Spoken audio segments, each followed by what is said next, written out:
क्या आपने आज घर पर इंग्लिश बोलने की प्रैक्टिस करी? नहीं मैम। मैं कैसे इंग्लिश बोलने की घर पे प्रैक्टिस कर सकता हूँ? क्योंकि मेरे घर पर ना मेरे पिताजी इंग्लिश बोलते हैं, ना मेरी माताजी इंग्लिश बोलती हैं, ना मेरे चाचा बोलते हैं, ना मेरी चाची बोलती हैं। और दोस्तों का तो आप जानते ही हैं, दोस्त सिर्फ मजाक उड़ाने में व्यस्त हैं। वो मेरा मजाक उड़ाते हैं। अगर इंग्लिश बोलने की तो दूर की बात, अगर मैं इंग्लिश में उनसे दो शब्द बात कर देता हूं तो वो मुझे बोलते हैं कि तू अंग्रेज बनेगा। तो मैं इंग्लिश की प्रैक्टिस कैसे करूं? मैं इंग्लिश नहीं बोल सकता मैम, क्योंकि मेरे यहां इंग्लिश बोलने का माहौल नहीं है। क्या ये सारे प्रॉब्लम्स आपके साथ भी है कि आप अकेले इंग्लिश की प्रैक्टिस कैसे करें? क्योंकि इंग्लिश बोलने का मतलब है प्रैक्टिस करना, और अगर आप प्रैक्टिस ही नहीं करोगे तो इंग्लिश बोलोगे कैसे? तो आखिर आप प्रैक्टिस करोगे तो करोगे किसके साथ? कोई करने वाला तो है नहीं। तो आज हम लोग इस वीडियो में जानेंगे ऐसे स्ट्रैटेजीज और ऐसे प्लान्स के बारे में जिसके जरिए आप क्या कर सकते हो, घर पे बिना किसी के सहारे अकेले बिल्कुल आप प्रैक्टिस कर सकते हो और अपने आप को ट्रांसफॉर्म कर सकते हो जीरो से हीरो तक। तो हम लोग वो प्लान्स और स्ट्रेटेजीज के बारे में बात करेंगे एक एक करके कि कैसे आप अकेले प्रैक्टिस घर पर कर सकते हो। पहला है टॉक टू योरसेल्फ, यानी कि खुद से बात करो।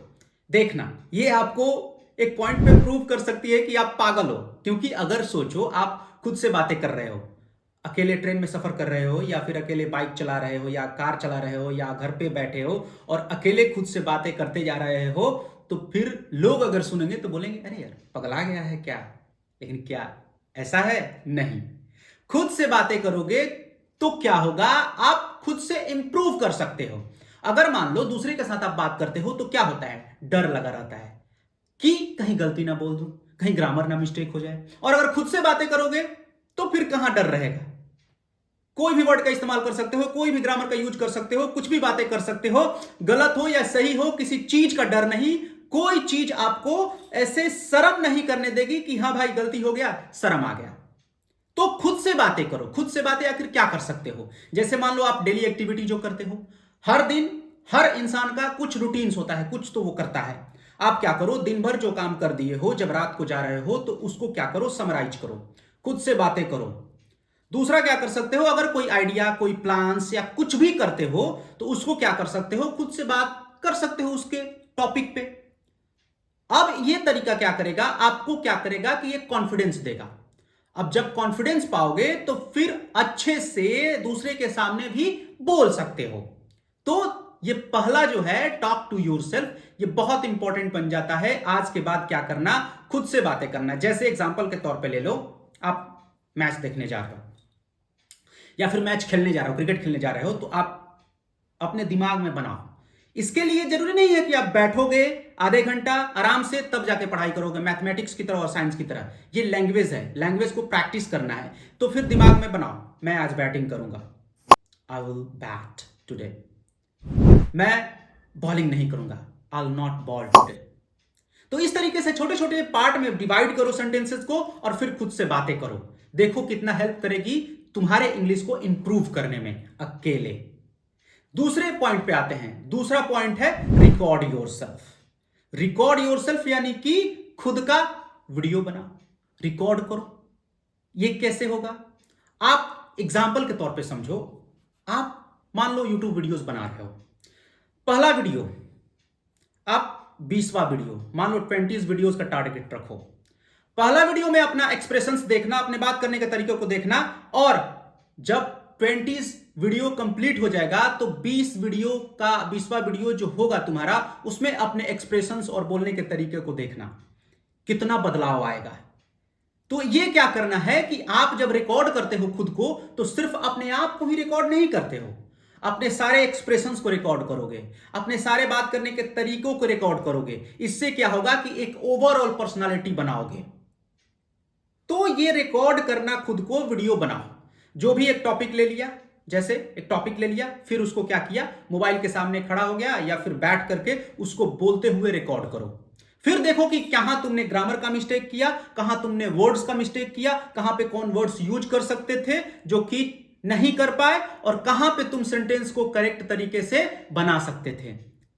तो ये आप क्या करोगे, उसमें टाइम मिलेगा आपको सुधारने का। तो दूसरा पॉइंट याद रखना, रिकॉर्ड योरसेल्फ। तीसरे पॉइंट पे आते हैं। तीसरा पॉइंट है talk in front of a mirror. ये बहुत फेमस पॉइंट है। ये बहुत लोगों के द्वारा आपने सुना होगा कि शीशे के सामने खड़े होकर के बात करो। ये शीशा, मिरर सिर्फ हेयर स्टाइल को बनाने के लिए नहीं है, सिर्फ मेकअप के लिए नहीं है। आपको जो अपना असली पर्सनालिटी का ट्रांसफॉर्मेशन करना है, आपका पर्सनालिटी बनाना है, उसके लिए मददगार हो सकता है ये मिरर। आप क्या करोगे, मिरर के सामने जब खड़ा होगे तो तुम्हें दिखेगा कि आप किसी के सामने कैसे खड़े हो सकते हो, आप किसी के सामने कैसे अप्रोच करोगे, खुद को कैसे प्रेजेंट करोगे, कैसे स्टार्ट करोगे कन्वर्सेशन को। ये बहुत मदद करता है आपको। मैंने खुद किया है। जब इनिशियल स्टेजेस में मैं सीख रहा था तो मैंने इसको खुद किया और मैंने देखा कि कितना ये हेल्प कर रहा है। क्या होता है ना कि एक क्लोन आपका तैयार होता है, जब सामने इन फ्रंट आपके तैयार होता है तो फिर आप क्या होता है कि आप समझ पाते हो कि मैं किसी इंसान के सामने बोल रहा हूं। तो फिर आपका साइकोलॉजिकली माइंड पे इफेक्ट जाता है कि मैं किसी इंसान के सामने बोल रहा हूं और मैं इस तरीके से उस इंसान के सामने प्रेजेंट करूंगा, खुद को इस तरीके से बात करूंगा, इस तरीके से खुद के इंग्लिश को यूज करूंगा। तो फिर आपको ये बहुत ज्यादा इंप्रूवमेंट दे सकता है। इसको आप थोड़ा स्मार्ट तरीके से यूज कर सकते हो इस पॉइंट को। अगले पॉइंट की ओर चलते हैं। अगला पॉइंट है शैडोइंग टेक्निक। शैडो टेक्निक क्या है कि आप मान लो कोई मूवी देख रहे हो, कोई सीरियल देख रहे हो, कोई वेब सीरीज देख रहे हो, कोई यूट्यूब वीडियो ही देख रहे हो, आप इंग्लिश में देखो। आप क्या करो, जब देख रहे हो तो सामने वाला जो बोल रहा है, अब उस वीडियो को थोड़ा सा पॉज कर दो। पॉज करने के बाद क्या करो कि खुद उस वीडियो को जैसे वो बोल रहा है वैसे इमिटेट करो, नकल करो उसका। जैसे बोल रहा है वैसे बोलो। ये आपके क्या करेगा, प्रोनाउंसिएशन और साथ ही साथ करेक्ट वर्ड प्रोनाउंस करने के तरीकों को बताएगा, सिखाएगा। आप क्या कर सकते हो कि जैसे मान लो एक मूवी देख रहे हो, अब मूवी में जो डायलॉग बोला उसको आप पॉज करो और फिर खुद बोलो। तो इससे सिर्फ प्रैक्टिस ही नहीं होगा, इससे आपका प्रोनाउंसिएशन भी इंप्रूव होगा। तो आप क्या करोगे कि मूवी देखो, वीडियोस देखो, वेब सीरीज देखो, सॉन्ग सुनो, सारे इंग्लिश में करो। फिर क्या होगा कि आप जैसे ही ये खुद के माइंड को फीड करोगे ये सारे कंटेंट, तो आप थोड़ा बहुत इंग्लिश तो इंप्रूव इससे ही कर सकते हो और ये आपको कॉन्फिडेंस देगा। लास्ट स्ट्रेटेजी की अगर हम लोग बात करें तो वो है ऑनलाइन टूल्स। आज के जमाना तो बहुत बहुत आसान हो चुका है इंग्लिश प्रैक्टिस करना के, क्योंकि आज के ज़माने में बहुत सारे ऐसे टूल्स आ गए हैं, जैसे चैट जीपीटी हो गया, एआई टूल्स हो गया, सिरी हो गया, गूगल हो गया। सब कुछ ऐसा है यानी कि आप इधर से क्वेश्चंस कर सकते हो, वो आंसर देगा। तो यानी उससे कन्वर्सेशन कर सकते हो अकेले, किसी की ज़रूरत नहीं है आपको। आप जाना, उसके बाद क्या करना कि सिरी हो गया या एलेक्सा हो गया, आप क्वेश्चंस करना, वो आंसर करेगा। फिर आपको समझ में आएगा कि कैसे कन्वर्सेशन आप कर पा रहे हो। तो ये लास्ट वाला है जो कि ये भी आपको इंग्लिश बोलने के दौरान अकेले हेल्प कर सकता है। तो फिर से रिवाइंड करते हैं उन 5 स्ट्रेटजीज के बारे में। First, talk to yourself. Second, record yourself. Third, practice in front of a mirror. Fourth, shadowing technique. And last, practice with online tools.